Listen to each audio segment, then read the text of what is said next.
today is the 26th of January, which is Australia Day.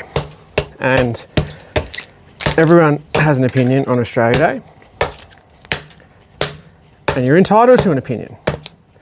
But if your opinion is that you can't be mature enough to think about other people's feelings, their experiences and their history, and acknowledge that moving the date of Australia Day doesn't affect you in any way, shape or form, and instead you would rather fall under the white pride, NSN, right-wing bullshit that says fuck off, we're full, and get over it, it was 200 odd years ago, then grow the fuck up and think about other people. It doesn't affect you in any shape or form.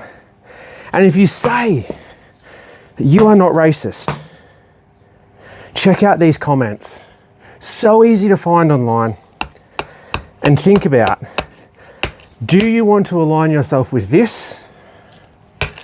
Or do you want to be a decent person and actually think about other people? Because it's really not hard.